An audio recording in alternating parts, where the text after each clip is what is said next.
اعوذ باللہ من الشیطان الرجیم بسم اللہ الرحمن الرحیم۔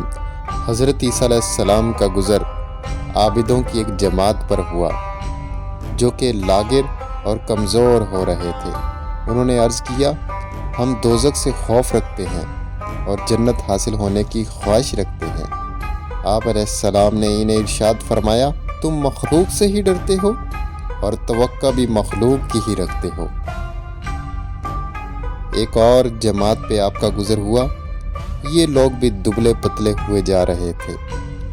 آپ نے ان سے دریافت فرمایا تو ان لوگوں نے جواب دیا کہ ہم اللہ پاک کی عبادت، اس کی محبت اور تعظیم کی خاطر کرتے ہیں۔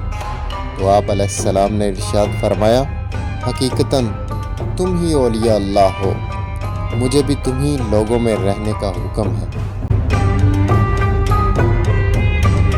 ایک شخص نے کسی جنگل میں کافی عرصہ اللہ پاک کی عبادت کی، پھر ایک پرندے کو دیکھا۔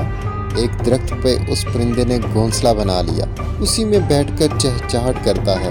اس شخص نے اپنے آپ سے کہا، اگر میں اپنی عبادت کی جگہ اس گھونسلے والے درخت کے پاس بنا لوں تو پھر اس پرندے کی چہچہاہٹ سے کچھ تو دل لگی حاصل ہوگی۔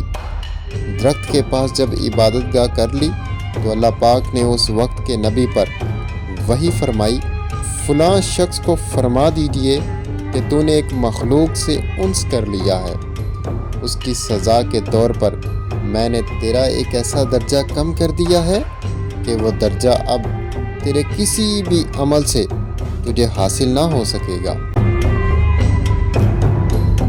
حضرت ابو حازم رحمۃ اللہ علیہ فرماتے ہیں کہ مجھے شرم آتی ہے کہ اللہ تعالیٰ کی عبادت ثواب یا عذاب کی وجہ سے کروں اور موافق بدذات غلام کے بنوں کہ اگر اسے ڈر نہ ہو کام ہی نہ کرے، یا شرارتی مزدور کی طرح بن جاؤں کہ اگر اسے مزدوری نہ دی جائے تو پھر کچھ بھی نہ کرے۔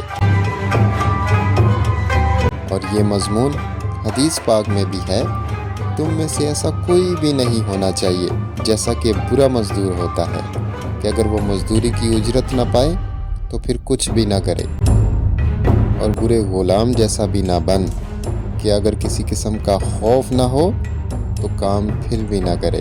آپ کی توجہ کا بے حد شکریہ۔ والسلام ورحمۃ اللہ وبرکاتہ۔